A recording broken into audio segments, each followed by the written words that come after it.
إن الحمد لله أحمده وأستعينه من يهد الله فلا مضل له ومن يضلله فلا هادي له أشهد أن لا إله إلا الله وحده لا شريك له وأشهد أن محمدا عبده ورسوله أرسله بالحق بشيرا ونذيرا وداعيا إلى الله بإذنه وسراجا منيرا صلى الله تبارك وتعالى عليه وسلم.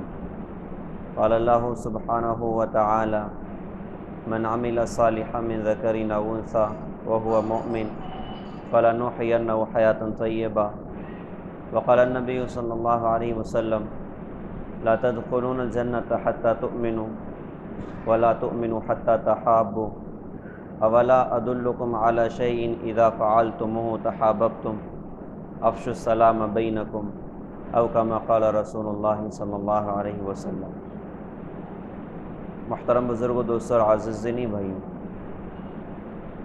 ہم سب کے سامنے آخرت کی بہت سنگین گھاٹی آنے والی ہے.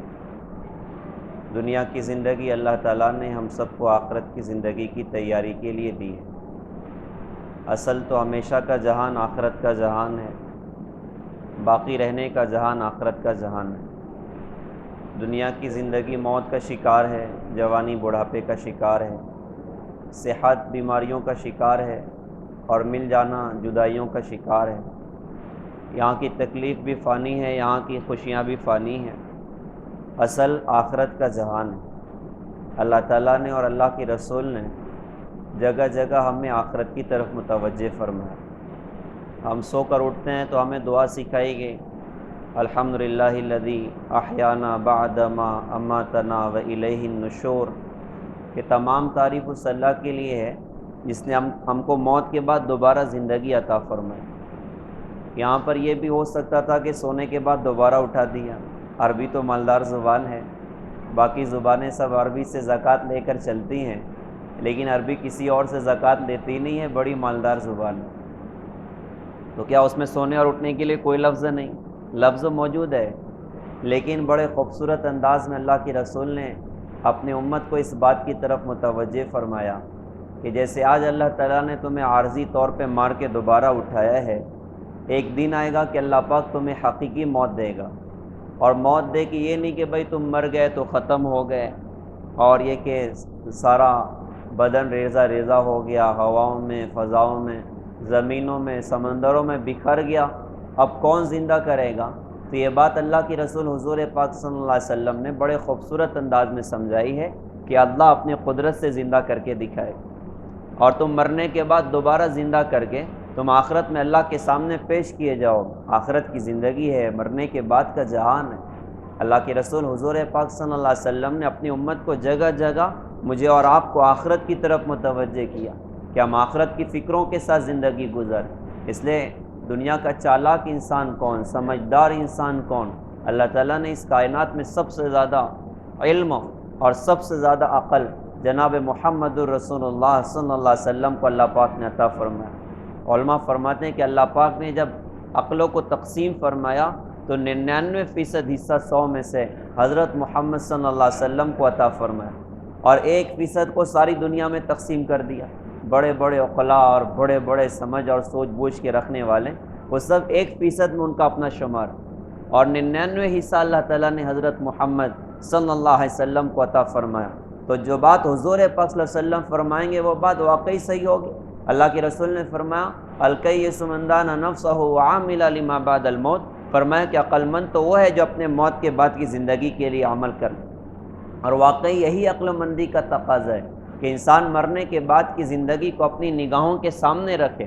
اللہ کے رسول حضور پاک صلی اللہ علیہ وسلم نے آخرت کا اتنا مذاکرہ اپنی امت میں کیا، اتنا مذاکرہ اپنے صحابہ میں کیا کہ صحابہ کی نگاہوں کے سامنے ہر وقت آخرت کا اپنا جہان ہوتا تھا، اور فکر ہوتی تھی کہ اللہ آخرت میں ہمارا کیا ہوگا. حالانکہ حضور پاک صلی اللہ علیہ وسلم کی زبان سے بشارتیں بھی سنی اور بڑے بڑے درجے بھی سنے کہ اللہ فلاں کو یہ دے گا، فلاں کو یہ دے گا، فلاں کو یہ دے گا. لیکن آخرت کا فکر اور آخرت کی گھاٹیوں کا فکر کہ اللہ آخرت میں ہمارا کیا ہوگا، ساری زندگی روتے ہوئے صحابہ دنیا سے رخصت ہو گئے. ایک تابعی فرماتے ہیں کہ 70 سے زیادہ بڑے صحابہ سے ملا ہوں، ہر ایک کو اپنے ایمان کے بارے میں فکر مند پایا کہ اللہ آخرت میں مرنے کے بعد میرا کیا ہوگا اور ایمان پر میرا خاتمہ ہوگا کہ نہیں ہوگا۔ ہر ایک اپنی آخرت کے تعلق سے فکر مند تھا کہ اللہ آخرت کی زندگی میں کیا ہوگا۔ پیارے بھائیوں، دنیا کے حالات بڑے چھوٹے ہیں، دنیا کی مشکلیں بڑی چھوٹی ہیں، اللہ کی قسم موت کا مسئلہ بہت بڑا ہے، قبر کا مسئلہ بہت بڑا ہے، پل صراط کا مسئلہ بہت بڑا ہے۔ اللہ کے سامنے کھڑے ہونا اور اللہ کو اپنی زندگی کا جواب دینا، اللہ کی قسم یہ مسئلہ بہت بڑا ہے۔ یہ ایسے سخت اور سنگین حالات ہیں کہ ان سنگین اور سخت حالات میں کوئی جو ہے ہمارا اپنا پرسان حال نہ ہوگا، قبر میں کوئی ساتھی نہ ہوگا، حشر میں کوئی ساتھی نہ ہوگا۔ قبر کا سوال ہم سے اکیلے ہونا ہے، ہمارا جواب ہمیں ہی دینا ہے۔ حشر کے میدان میں ہمیں اکیلے اللہ کے سامنے کھڑے ہونا ہے۔ وہ کیا سنگین گھاٹی اور کتنا سخت امتحان ہوگا، اللہ اپنے بندوں سے سوال کرے گا قیامت کے دن، اور انفرادی اعتبار سے ایک ایک بندے سے سوال ہوگا، بتا زندگی دیتی کہاں لگائی، جوانی کہاں لگائی، مال کہاں سے کمایا کہاں خرچ کیا، اور بتا تو نے اپنے علم پر کیا عمل کیا۔ وہ اللہ سوال کرے گا قیامت کے دن کہ جس کی نگاہوں سے ہماری زندگی کے ایک سیکنڈ چھوٹا نہیں ہے، ساری زندگی پر جس کی نظر رہی اور ساری حرکتوں پر جس کی نظر رہی، دن اور رات کو جس اللہ نے اپنی نگاہوں سے دیکھا اور ساری کتاب ان کے اپنے سامنے کھلی ہے، وہ اللہ اپنے بندے سے زندگی کا سوال کرے گا، جوانی کا سوال کرے گا، اور مال کی کمائی اور خرچ کا سوال کرے گا، اپنے علم پر عمل کا اللہ تعالیٰ سوال کرے گا۔ یہ کتنا سخت مسئلہ ہے، پل صراط سے گزرنا کتنا سخت مسئلہ ہے۔ پیارے بھائیوں، اللہ تعالیٰ نے اس جہان کی تیاری کے لیے مجھے اور آپ کو زندگی دی ہے کہ ہم اس جہان کی تیاری کے ساتھ دنیا میں زندگی گزاریں، اپنی آخرت کا توشہ اپنے پاس میں اکٹھا کر لیں، وہاں کوئی کسی کا پرسان حال نہ بنے گا۔ قرآن نے تو ایسے عجیب ایک آیت میں، چند آیتوں میں سارا قیامت کے میدان کا نقشہ کھینچ کے دکھا دیا۔ فرمایا کہ یوم یفر المرء من اخیہ وامہ وابیہ وصاحبتہ وبنیہ لکل امرئ منہم یومئذ شأن یغنی۔ فرمایا کہ آدمی اپنے بھائی سے بھاگے گا، ماں باپ سے بھاگے گا، بے بچوں سے بھاگے گا، کوئی کسی کو ایک نیکی دینے کے لیے تیار نہ ہوگا، اور وہ دن ایسا عجیب دن ہوگا کہ ایک ایک نیکی کے لیے بندہ مارا مارا پھرے گا۔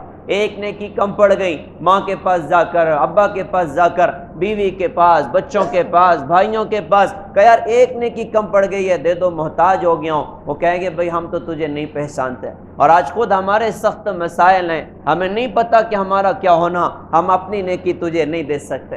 انسان کا کیا بنے گا آخرت کے میدان میں؟ پیارے بھائیوں، اللہ تعالیٰ نے اس جہان کی تیاری کے لیے مجھے اور آپ کو دنیا میں زندگی دی۔ اچھا، یہ زندگی ایک دن آئے گا کہ موت کا شکار ہو جائے گی۔ دنیا میں ہمیشہ رہنے کے واسطے کون آیا؟ اس کائنات میں علماء فرماتے ہیں کہ اللہ تعالیٰ قیامت تک کا موقع کسی کو دیتا نا تو بس ایک ہی شخصیت اس قابل تھی کہ جنہیں قیامت تک کا موقع دیا جا سکتا تھا، قیامت تک کی زندگی دی جا سکتی تھی، وہ میرے آپ کے آقا جناب محمد الرسول اللہ صلی اللہ علیہ وسلم تھے۔ شاعر نے کہا تھا لو کانت الدنیا تدوم لأہلها لکان رسول اللہ فیہا مخلد، کہ اگر دنیا والوں کے پاس ہمیشہ رہنی ہوتی تو اس دنیا میں رہنے کے سب سے زیادہ حقدار جناب محمد الرسول اللہ صلی اللہ علیہ وسلم تھے کہ اللہ اپنے نبی کو دنیا میں قیامت تک رکھتا۔ لیکن ان سے بھی یہ بات کہی گئی تھی عش ما شئت فإنک میت، نبی جی آپ جتنا چاہیں زندہ رہیں، لیکن ایک بات یاد رکھیں کہ دنیا سے جانا تو آپ کو بھی ہے، دنیا سے رخصت ہونا تو آپ کو بھی ہے، اور آپ بھی دنیا سے رخصت ہوئے۔ البتہ تھوڑا فرق رہا اور لوگوں کی موت میں اور حضرت محمد صلی اللہ علیہ وسلم کے دنیا سے رخصت ہونے میں۔ آپ کے دنیا سے جانے کی گھڑی ہے، جبرائیل دروازے پر حاضر، اور پیر کا دن اور صبح کا وقت ہے، دروازے پر دستک ہے کہ یا رسول اللہ جبرائیل اندر آنے کی اجازت چاہتا ہے۔ آپ نے فرمایا اجازت، وہ سلام کر کے اندر آئے اور آ کر کہا کہ حضرت میں اکیلا نہیں ہوں، آج موت کا فرشتہ اسرائیل بھی ساتھ میں ہے اور باہر کھڑا ہے، آپ اجازت دیں تو وہ بھی اندر آ جائے، ہم قربان جائیں۔ کیا شان اللہ تعالیٰ نے محمد الرسول اللہ صلی اللہ علیہ وسلم کو دی ہے کہ موت کا فرشتہ بھی دروازے پر اجازت کے لیے کھڑا ہوا ہے۔ آپ نے فرمایا کہ اجازت ہے، وہ سلام کر کے اندر آ گئے اور آ کر کہا، چونکہ فرسٹ ٹائم انہوں نے بھی ایسا منظر دیکھا تھا، تو آ کر کہا کہ حضرت جب سے موت کا کام میرے ذمے لگا ہے میں نے کسی سے اجازت نہیں مانگی ہے، یہ پہلا موقع ہے۔ آ رہا تھا تو اللہ نے فرمایا تھا دیکھ تو میرے محبوب کے در پہ جا رہا ہے تو پوچھ کے جانا، بغیر پوچھے نہ جانا۔ اور کہا حضرت اللہ نے فرمایا میرے نبی آنا چاہیں تو لے آنا اور رہنا چاہیں تو چھوڑ کر چلے آنا۔ حضرت آپ کیا کہتے ہیں؟ تو اللہ کے رسول نے آپ نے پوچھا کہ بھئی اگر ہاں کہوں تو کیا مجھے بھی لے جاؤ گے؟ تو کہا حضرت یہ تو اللہ کا فیصلہ ہے، اس میں مرضی تو اللہ کی، میرا تو کوئی کچھ نہیں۔ تو آپ نے جبرائیل کی طرف دیکھا کہ جبرائیل کیا کہتے ہو؟ تو حضرت جبرائیل نے کہا کہ حضرت آسمانوں پر اللہ تعالیٰ آپ سے ملاقات کا شوق رکھتا ہے۔ آپ نے فرمایا جبرائیل ہاں نہیں تو بعد میں کہوں گا، جاؤ پہلے اللہ سے پوچھو کہ اللہ میرے بعد میری امت کے ساتھ کیا کرے گا۔ جب جواب آیا اطمینان بخش، آپ نے فرمایا کہ ٹھیک ہے بھائی اب تو میں چلنے کو تیار ہوں۔ اب ملک الموت نے روح نکالی، آپ دنیا سے رخصت ہوئے۔ اس انداز سے حضرت محمد صلی اللہ علیہ وسلم کو بھی اللہ پاک نے دنیا سے بلایا۔ تو اس کائنات میں ہمیشہ کی زندگی کسی کی نہیں، ہر ایک کو ایک دن دنیا سے رخصت ہونا ہے، ہر ایک کو ایک دن موت کا شکار ہونا ہے اور قبر کے گڑھے میں اترنا ہے۔ اسے کہنے والے نے کہا تھا کہ دنیا کیا مسافر منزل تیری قبر ہے، طے کر رہا ہے جو تو 2 دن کا یہ سفر ہے۔ جب سے بنی ہے دنیا لاکھوں کروڑوں آئے، لیکن باقی رہا نہ کوئی مٹی میں سب سمائے۔ اس بات کو نہ بھولو سب کا یہی حشر ہے، دنیا کے مسافر منزل تیری قبر ہے۔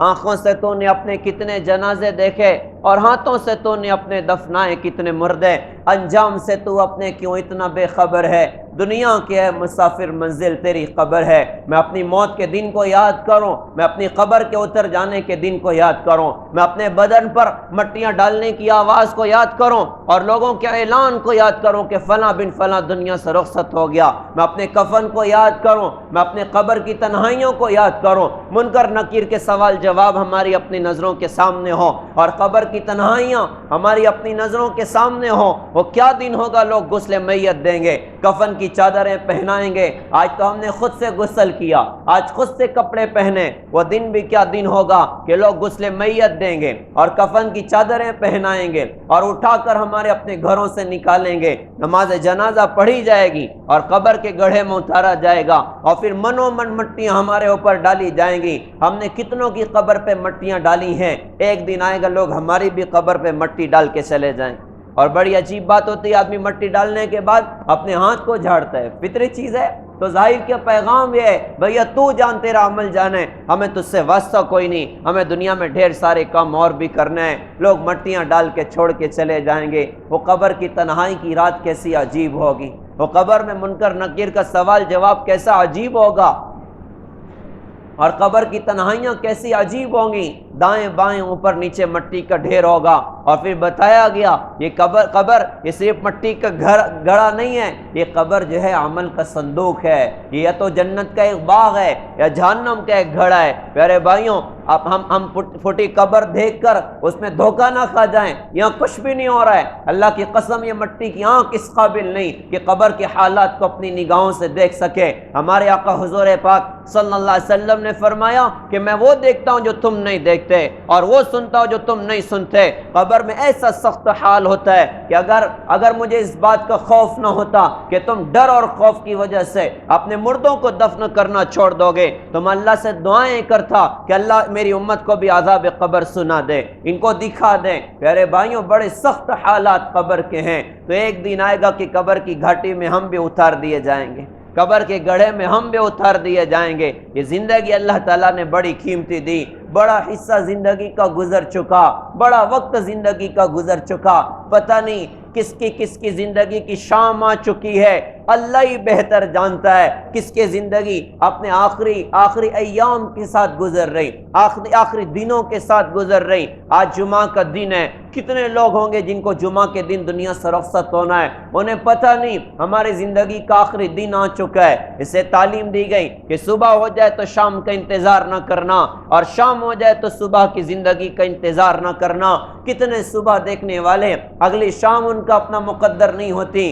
اور کتنے شام دیکھنے والے اگلی صبح ان کا اپنا مقدر نہیں ہوتی، اس سے پہلے قبر کے گڑھے میں اتار دیا جاتا ہے۔ قبر کی وادی میں ڈال دیا جاتا ہے تو پتہ نہیں کب کون دنیا سے رخصت ہو جائے۔ کہتے ہیں گزرتے لمحوں کی ہر ایک چاپ سے میں ڈرتا ہوں، نہ جانے کون سا لمحہ اداس کر جائے، پتہ نہیں کون سا دن ہماری بھی زندگی کا آخری دن ہو۔ زندگی کا بڑا حصہ ہم اللہ کی دھرتی پر گزار چکے، باقی کتنا کوئی بھی نہیں جانتا۔ تو یہ ہم سب کے لیے پیغام ہے۔ آج تک کی زندگی تو غفلت میں بھی گزر گئی، گناہوں میں بھی گزر گئی، اللہ اس کے رسول کو بھول کر بھی گزر گئی۔ تو آؤ بھائی ہم سب اپنی ذاتی اعتبار سے عزم کریں کہ اب اپنے اللہ سے صلح کرنی، اب اپنے اللہ کو راضی کرنا، اب اپنے اللہ کی مرضیات والی زندگی اللہ کی دھرتی پر گزارنی ہے۔ اللہ نے موقع دنیا میں دیا دین پر چلنے کا، مرنے بعد دین پر چلنے کا کوئی موقع نہیں ہے، کوئی موقع نہیں ہے۔ آدمی اگر چاہے کہ مرنے بعد بھی کوئی عمل کروں اور اس کا اجر مجھے ملے تو یہ بات پکی ہے کہ بندہ 70,000 مرتبہ قرآن پاک ختم کر لے، مرنے کے بعد کے جہان میں ایک سبحان اللہ کا اجر اسے نہیں ملے گا کہ عمل کا موقع بندے کے ہاتھ سے رخصت ہو چکا ہے۔ اس سے تو کتابوں میں لکھا ہے کہ قیامت کی بازی ہار جانے والا، قیامت کے میدان میں جہنم کی آگ کا ایندھن بننے والا، وہ خون کے آنسو روئے گا قیامت کے میدان میں اور رو کر ایسا عجیب حال ہوگا۔ قرآن نے کہا یوم یعض الظالم علی یدیہ ویقول یا لیتنی اتخذت مع الرسول سبیلا، ظالم آدمی افسوس کے مارے اپنا ہاتھ کھا جائے گا اور کہے گا ہائے کاش، ہائے کاش میں نے رسولوں کی راہ اختیار کر لی ہوتی، یا ویلتا لیتنی لم اتخذ فلانا خلیلا، ہائے میری تباہی، ہائے میری بربادی، ہائے کاش میں فلاں کو جو اللہ اس کے رسول کا دشمن تھا، جو اللہ اس کے رسول کا نافرمان تھا، ہائے کاش میں فلاں کو زندگی کا آئیڈیل نہ بنایا ہوتا، فلاں کو زندگی کا ہیرو نہ بنایا ہوتا،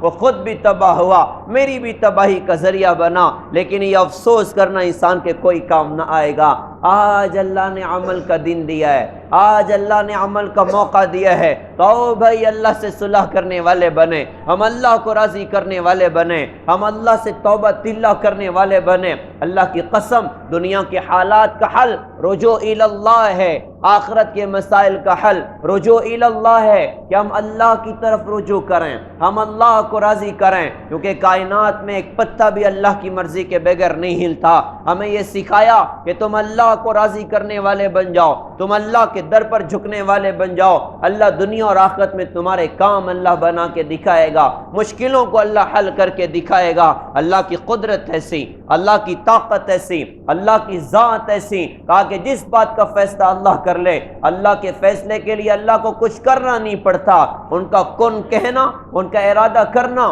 اس چیز کے وجود کا ذریعہ ہوتا ہے۔ وہ عزت کا فیصلہ کر لے، اللہ کی قسم حالات چاہے جتنے مخالف ہوں اور دنیا ذلت کے فیصلے چاہے کر لے، اللہ اپنی قدرت سے عزت دے کے دکھائے گا۔ وہ بچانے کا فیصلہ کر لے، ساری دنیا مارنے کے واسطے اکٹھی ہو جائے، اللہ کی قسم اللہ اپنے قدرت سے بچا کے دکھائے گا۔ وہ زبردست قدرت والے اللہ، وہ زبردست طاقت والے اللہ، وہ اپنے بندوں کو موقع موقع پر اپنی نشانیاں دکھاتے ہیں، موقع موقع پر اپنی قدرتیں دکھاتے ہیں۔ ابھی اللہ کا فضل ہے بیت اللہ سے واپسی ہوئی ہے، یہ بیت اللہ وہ جگہ ہے جہاں پر زندگی کا سامان کوئی نہ تھا، دیکھو تو اللہ کی شان، دیکھو تو اللہ کی قدرت، جہاں پر اناج کا ایک دانہ آج بھی نہیں اگتا، آج پوری دنیا کے ایک نمبر کوالٹی کے پھل اللہ نے بیت اللہ میں پہنچا دیے، زمزم اللہ پاک نے وہاں پر نکال دیا، اور پوری دنیا سے مثال رمضان کا مہینہ تقریباً 45 لاکھ لوگ وہاں سے ماشاءاللہ آئے اور 45 لاکھ رخصت ہوئے۔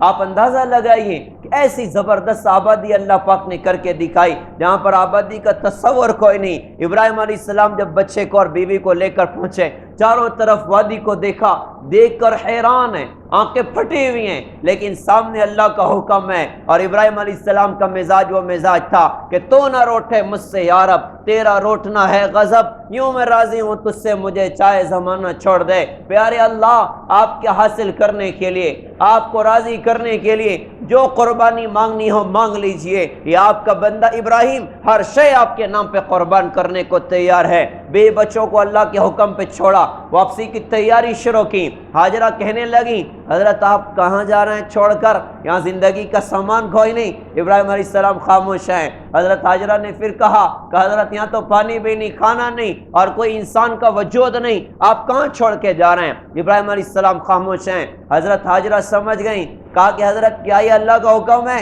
کہ آپ ہمیں ادھر چھوڑ دیں؟ ابراہیم علیہ السلام نے فرمایا کہ ہاں یہ میرے اللہ کا حکم ہے۔ حضرت حاجرہ نے کہا پھر آپ خوشی سے جائیے، ہمارا اللہ ہمیں ضائع نہیں کرے گا، ہمارا رب ہمیں ضائع نہیں کرے گا۔ ابراہیم علیہ السلام بھی بچے کو چھوڑا اور چلتے چلتے مروہ پہاڑی کے پیچھے پہنچے، ایک دم آسمان کی طرف دونوں ہاتھوں کو اٹھایا، بھی بچوں کو چھوڑا تھا نا، اب دونوں ہاتھ آسمان کی طرف ہیں اور اللہ سے عجیب دعائیں کر گئے، رب اجعل هذا البلد آمنا وجنبنی وبنی ان نعبد الاصنام، میرے رب تو اس شہر کو امن والا شہر بنا دے اور مجھے اور میری اولاد کو بت پرستی سے بچا لیں۔ ربنا انی اسکنت من ذریتی بواد غیر ذی زرع عند بیتک المحرم ربنا لیقیموا الصلاة فاجعل افئدة من الناس تهوی الیہم وارزقهم من الثمرات لعلهم یشکرون، اے میرے رب میں اپنی اولاد کو تیرے پاک گھر کے پاس میں چھوڑ رہا ہوں، ایسی زمین میں چھوڑ رہا ہوں جو غیر ذی زرع ہے، جہاں پر اناج کا ایک دانہ نہیں، پانی کا ایک قطرہ نہیں۔ کیوں چھوڑ رہا ہوں؟ کھیتی باڑی کرنے کے لیے نہیں، اس لیے چھوڑ رہا ہوں کہ یہ نماز قائم کرنے والے بنے، آپ کی عبادت کرنے والے بنے، اور اللہ آپ لوگوں کے دلوں کو ان کی طرف مائل فرمائیں اور آپ انہیں پھلوں کی روزی عطا فرمائیں تاکہ یہ شکر کرنے والے بنیں۔ یہ دعا نے اللہ کے عرش کو ہلایا، چند قدم چلے عرش سے قبولیت کا پیغام آ گیا کہ آپ کی دعا کو اللہ نے منظور کیا ہے۔ وہ تو چلے گئے اور ادھر اللہ پاک نے قیامت تک آنے والے بندوں کو اپنی قدرت کی نشانیوں کا انتظام فرمایا، ایسا عجیب انتظام ہوا۔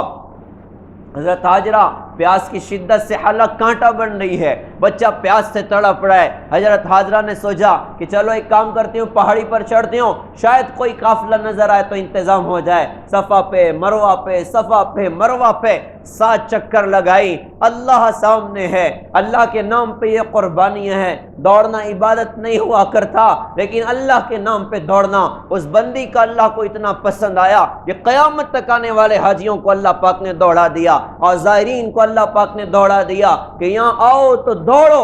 کیوں دوڑو؟ کہ ایک بندی اللہ کی محبت میں دوڑی تھی اور اس کی دوڑ اللہ کو پسند آئی، اس کی بے قراری اللہ کو پسند آئی، تو کیا کیا کہ اسماعیل علیہ السلام کی ایڑی کے پاس سے اللہ پاک نے پانی کو نکالا۔ حضرت حاجرہ نے اس کو زمزم کہہ کے روکا۔ اللہ کے رسول نے فرمایا کہ اللہ حاجرہ کے حال پر رحم کریں، اگر زمزم کہہ کے نہ روکتی یہ پانی پوری دنیا میں جاتا۔ کیسا عجیب پانی اللہ پاک نے دیا۔ یہاں پر علماء ایک بڑا خوبصورت پیغام دیتے ہیں کہ بچہ جب روتا ہے اور پیر مارتا ہے تو ہاتھ بھی مار رہا ہوتا ہے، سر بھی پٹک رہا ہوتا ہے، تو اس دنیا کا سب سے عظیم پانی زمزم کا، تو اللہ پاک کو چاہیے تھا کہ سر کے پاس سے زمزم کو نکال دیں، ہاتھ کے پاس سے زمزم کو نکال دیں، وہ ایڑی کے پاس سے اللہ پاک نے کیوں نکالا؟ تو علماء نے فرمایا کہ جو بندے اللہ کے نام پہ قربانیاں دیتے ہیں اللہ ان کو دنیا سر چڑھی نہیں دیتا، پیر پڑی دیتا ہے اور برکت کے ساتھ دیتا ہے۔ ایسا عجیب برکتوں کا پانی اللہ پاک نے دیا۔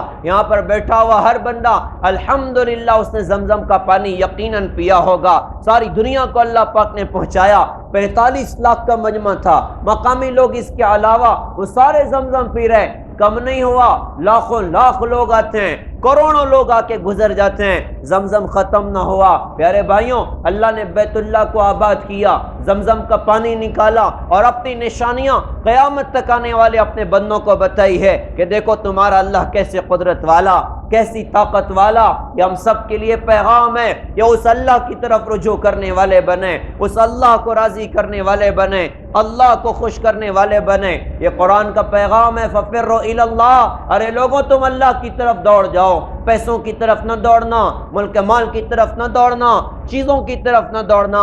ہاں اس میں چل پھر لیا کرو، چلنے کی اللہ نے اجازت دی ہے، کمائیوں کی اللہ نے اجازت دی ہے، حلال راہوں پر چلنے کی اللہ پاک نے اجازت دی ہے، لیکن دوڑنے کے لیے کہا تو دیکھو اللہ کی طرف دوڑنا، اللہ کی طرف دوڑنا۔ تم نے رب کو پایا سب کو پایا، رب کو کھویا سب کچھ کھویا۔ کہتے ہیں ایک اللہ کو اپنا بنا لو، وہ ایک اللہ ایک ایک کو تمہارا بنا دے گا۔ زیادہ پاپڑ بیلنے کی ضرورت نہیں ہے، اللہ کے در پر جھکنے والے بن جائیں، اپنی کمائی اور خرچ میں اللہ کے احکامات پر عمل کرنے والے بن جائیں۔ مسلمان صرف مسجد کی 4 دیواری میں اللہ کے حکم کا پابند نہیں ہوتا، اللہ کی قسم اس کی بازار میں بھی اللہ کا پابند ہونا چاہیے، یہ دکان پہ بھی اللہ کا پابند ہونا ہونا چاہیے یہ اپنی کمائی میں آزاد نہیں، یہ اپنے خرچوں میں آزاد نہیں، اس کی نگاہوں کے سامنے ہو مجھے یہاں پر اللہ کے حکم کو پورا کرنا ہے، بندہ اللہ کو راضی کرنا مقصد زندگی بنائے۔ یہ ہم سب کے لیے آج کا پیغام ہے کہ ہم اپنے اللہ کو راضی کرنے والے بنیں، اور اللہ کو راضی کرنے کا راستہ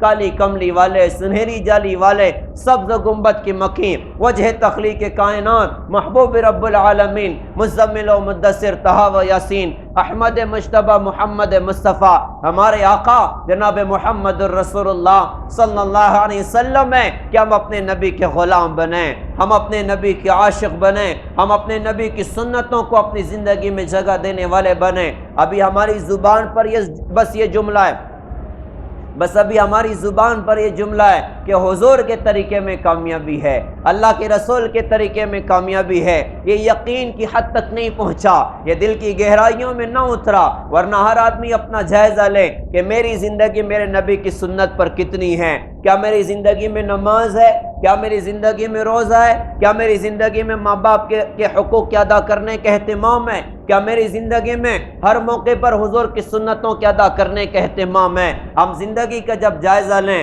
تو زندگی عام طور سے ہمیں خالی نظر آئے گی۔ وہ کہنے والے نے کہا تھا واعظ قوم کی وہ پختہ خیالی نہ رہی، برق طبعی نہ رہی، شعلہ مکالی نہ رہی، رہ گئی رسم اعضا روح بلالی نہ رہی، اور فلسفہ رہ گیا تلقین غزالی نہ رہی، مسجد مرثیہ خواہیں کہ نمازی نہ رہے، یعنی وہ صاحب اوصاف حجازی نہ رہے، اور شور ہے ہو گئے دنیا سے مسلمان نابود۔ ہم تو یہ کہتے ہیں کہ تھے بھی کہیں مسلم موجود، وضع میں تم ہو نصارہ تو تمدن میں ہنود، یہ مسلمان ہیں جنہیں دیکھ کے شرما یہود، یوں تو سید بھی ہو مرزا بھی ہو افغان بھی ہو، تم بتاؤ تو سبھی کچھ ہو مسلمان بھی ہو۔ نہ حضور والا ہیئر اسٹائل رہا، نہ حضور والا لائف اسٹائل رہا، نہ اللہ کے رسول والے اخلاق رہے، وہ سارا کا سارا دین زندگیوں سے رخصت ہو رہا ہے۔ پیارے بھائیوں، یہ آج کا پیغام ہے، یہ آج کا دن، یہ ہم سب کے لیے جاگنے کا دن ہے۔ یہ فضائے زمانہ اور یہ دن اور رات کی گردشیں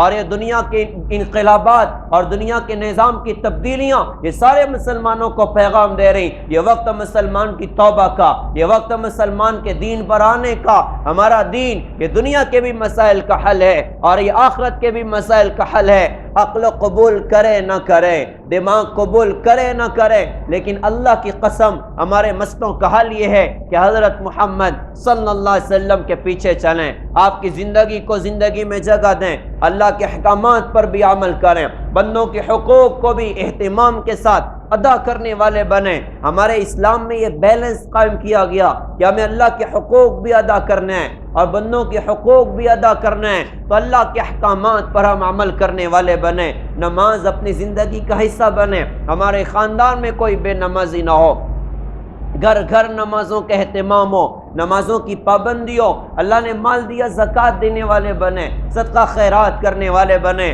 صدقہ خیرات کرنا یہ انسان کو بری موت سے بچاتا ہے اور اللہ کی رحمتوں کے متوجہ ہونے کا ذریعہ ہوتا ہے۔ ہم لوگوں پر خرچ کرنے والے بنے، ہم ضرورت مندوں پر لگانے والے بنے، اور اسی کے ساتھ ساتھ پیارے بھائیوں، دوسری طرف اللہ کے رسول نے بندوں کے حقوق کو ادا کرنا سکھایا۔ آج مسلمان کہتا ہے فلاں نے ہمارے ساتھ یہ کیا، فلاں نے ہمارے ساتھ یہ کیا، تو یہ درد بھری بات ہے کہ جو زنا کر رہے کیا انہوں نے کچھ نہیں کیا؟ کیا چوری کرنے والے نے کچھ نہ کیا؟ کیا ماں باپ کو گالیاں دینے والے نے کچھ نہ کیا؟ کیا بیوی پر ظالم بننے والے نے کچھ نہ کیا؟ کیا اپنے گھروں میں ناچ گانے کی محفلوں کے قائم کرنے والے نے کیا اس نے کچھ بھی نہیں کیا؟ یہ وہ برائیاں اور نافرمانیاں ہیں کہ جن کی وجہ سے اللہ تعالیٰ ناراض ہوتا ہے، جن کی وجہ سے اللہ تعالیٰ کا غضب اور قہر نازل ہوتا ہے۔ تو اللہ کے رسول نے بندوں کے حقوق ادا کرنے سکھائے، جس میں اعلیٰ درجے پر ماں باپ کا حق بتایا کہ ہم اپنے ماں باپ کی دعائیں لینے والے بنیں، ماں باپ کی خدمت کرنے والے بنیں۔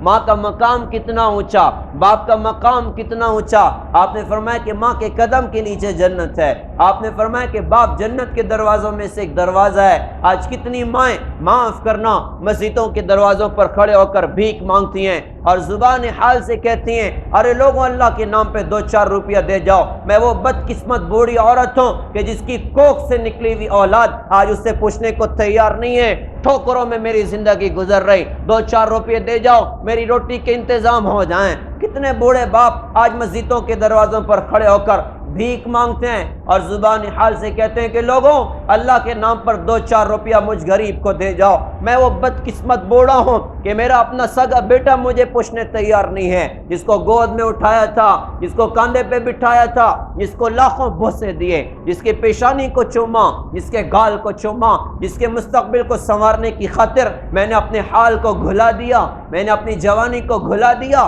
اپنے کالے بال سفید کر گیا، آج میری سگی اولاد مجھے پوچھنے کو تیار نہیں ہے۔ حالانکہ اللہ اس کے رسول نے کتنا بڑا مقام بتایا، کیسے بڑے درجے بتائے، لہٰذا یہ ہمارے نبی کی تعلیم ہے کہ ہم ماں باپ کے حقوق ادا کرنے والے بنیں، ان کی دعائیں لینے والے بنیں، ان کی دعا بندے کو بہت اونچا پہنچا دیتی ہے۔ بایزید بستامی رحمۃ اللہ علیہ فرماتے ہیں، میں گھر میں تھا، رات میں میری ماں نے مجھ سے پانی کی طلب کی، میں اٹھا، میں نے جا کر مٹکے میں دیکھا پانی نہ تھا، اور کہیں جا کر دیکھا پانی نہ تھا، تو اب میں پریشان ہو کے کروں تو کیا کروں، پھر میں دوڑتا ہوا نہر پر گیا، جا کر ایک گلاس پانی لے کر آیا، جب آیا تو دیکھا ماں سو چکی تھی، ماں کی آنکھ لگ چکی تھی، اب اٹھانا میں نے سمجھا کہ اٹھانے میں تکلیف ہو جائے گی، میں ساری رات اس انتظار میں کھڑا رہا کہ ماں کی آنکھ کھولے میں پانی پلا دوں، ماں فجر میں اٹھی، میں نے ماں کو پانی دیا، ماں نے دیکھا تو بڑی دعائیں دی، کہا کہ اس کے بعد میں نے دیکھا کہ میرا دل اللہ کی معرفت کے سمندر میں وہ ہچکولے لے رہا ہے، اور اللہ نے اپنی معرفت مجھے عطا کی، اللہ نے اپنا تعلق مجھے عطا کیا۔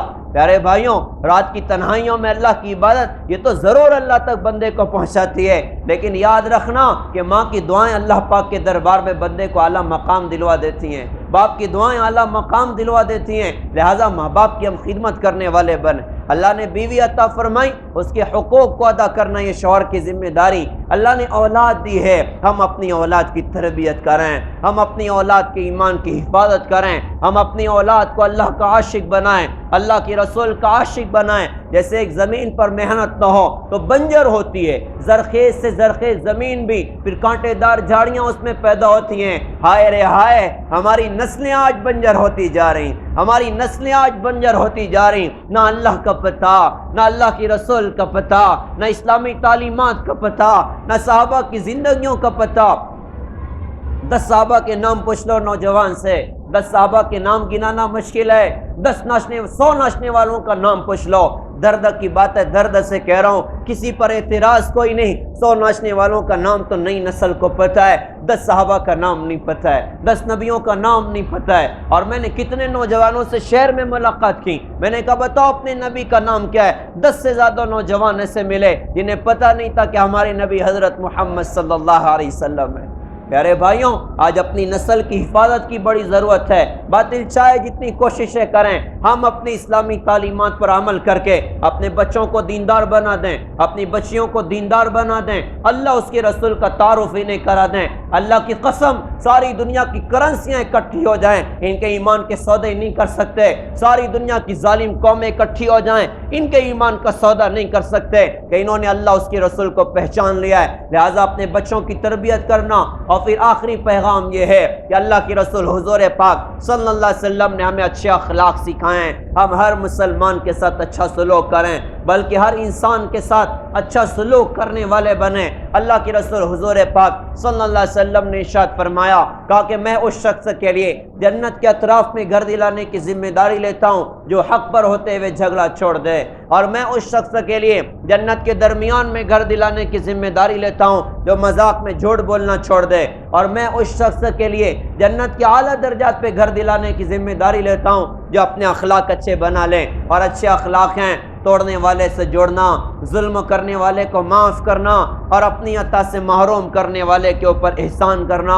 ہم نبی کے اخلاق کو اپنی زندگی میں جگہ دیں، اسی دین کو سیکھنا بھی ہے اور سارے عالم میں زندہ کرنا بھی ہے۔ اس کے 3 کام بطور خاص آج کے دور میں کرنا ہے۔ ایک کام یہ کریں کہ ہم علماء سے جڑ کر زندگی گزاریں، علماء کی رہبری میں زندگی گزاریں۔ فتنوں کا بڑا سخت ماحول ہے، علماء سے امت اگر دور ہو جائے، وبا کا دور ہو، امت ڈاکٹر سے محروم ہے تو ڈر ہے کہ ہلاکت تک پہنچے گی، اور فتنوں کا دور ہو اور امت علماء سے اگر کٹ جائے، یہ یقینی بات ہے کہ گمراہی تک پہنچے گی۔ لہذا علماء کی رہبری میں ہم زندگی گزاریں۔ دوسری بات پیارے بھائیوں، جیسے بدن بیمار ہوتا ہے ہم ڈاکٹر کے پاس جاتے ہیں، ارے یہ روح بھی بیمار ہو جاتی، ارے یہ دل بھی بیمار ہو جاتا ہے، اسے بیماریاں لگتی ہیں، گناہ کی بیماریاں لگتی ہیں، اسے تکبر کی بیماری لگتی ہے، حسد، جلن، بغض، عداوت، بڑا بننے کے جذبہ اور دنیا کی محبت کی بیماری لگتی ہے، ان بیماریوں کے ختم کرنے کا راستہ اللہ والوں کی صحبت ہے، اللہ والوں کا ساتھ ہے کہ ہم اللہ والوں سے دوستیاں کریں، ان کے ہاتھ میں ہاتھ دیں، ان کی رہبری میں اپنی اصلاح کریں، اپنی زندگی گزاریں، دل کی دنیا میں زبردست انقلاب ہوگا۔ اور پھر پیارے بھائیوں، ساری دنیا میں اللہ تعالیٰ نے ایک بڑی خوبصورت محنت کو چلایا، دعوت و تبلیغ کی خوبصورت محنت، جس نے 100 سال سے کم کے عرصے میں ساری دنیا میں ایک دینی فضا کو قائم کر دیا، جس کی برکتوں سے دنیا میں اللہ پاک نے ہدایت کی ہواؤں کو چلا دیا۔ ابھی ہم لوگ مکہ مدینہ تھے، کتنے ایسے لوگوں سے ملاقات ہوئی، اپنے زمانے کے سٹارز رہے، آج دنیا میں اللہ کے دین کے پیغام کو لے کر چل رہے ہیں، اپنے زمانے کے ناچنے والے رہے، آج دنیا میں اللہ کے دین کے پیغام کو لے کر چل رہے ہیں۔ اور ایسی عجیب باتیں اور ایسی خوبصورت صفات اللہ نے ان میں پیدا کر دی۔ کیسے یہ انقلاب آیا؟ یہ تبلیغ کی محنت نے رات کے ناچنے والوں کو رات کا تہجد گزار بنا دیا، اور گانے والوں کو نبی کا عاشق بنا کر دنیا میں اللہ کے دین کی نسبت پر چلا دیا۔ لہٰذا یہ تبلیغ کی بڑی خوبصورت محنت ہے، ہم مثبت بن کر اخلاق کے ساتھ، اخلاص کے ساتھ، نبی کے درد غم کے ساتھ، یہ جو چھوٹا سا دل ہے نا، اس کو سمندر سے بھی زیادہ وسیع کر کے ہر ایک کی محبت اور عظمت کے ساتھ دنیا میں پھریں کہ اللہ کا دین دنیا میں زندہ ہو جائے۔ اللہ تعالیٰ سے دعا ہے اللہ پاک ہم سب کو سمجھ عطا فرمائیں، عمل کی اللہ تعالیٰ ہم سب کو توفیق عطا فرمائیں۔ وآخر دعوانا الحمد للہ رب العالمین۔